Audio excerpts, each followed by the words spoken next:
Ìwé ìhìnrere Matteu orí kejì ẹsẹ̀ kọkàndínlógún àti ẹsẹ̀ ogún.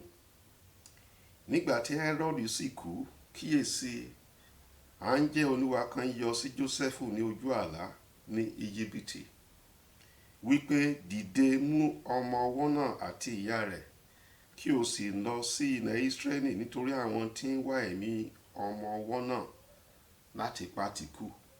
Mo gbàdúrà fẹ́ ní òní, mo sì pàdáṣẹ ní orúkọ Jésù Kristi wípé gbogbo àwọn tó ń wá ẹ̀mí ẹ̀, gbogbo wọn máa ṣègbé.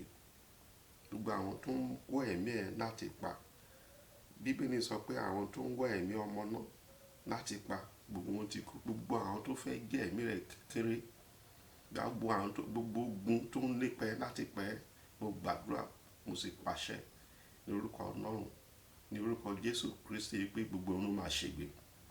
Herodu ní ọba ìkà tó fẹ́ pa Jésù, ó lépa Jésù.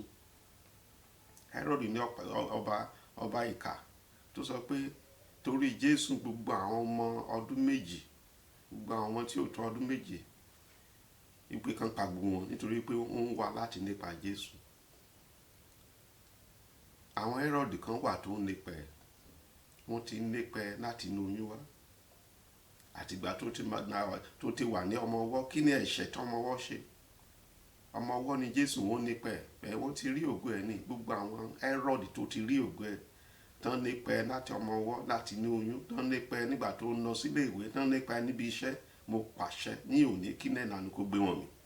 Mo pàṣẹ ní òní wípé kí ọ̀run kó bá wọn jà. Mo pàṣẹ fún òní pé kán ṣègbé. Gbogbo agbára tó fẹ́ kó ṣègbé, gbogbo agbára tó fẹ́ kí oòrùn rẹ kó wọ̀, mo pàṣẹ ní òní kí òkun pupa kó nanu kó gbé wọn mì.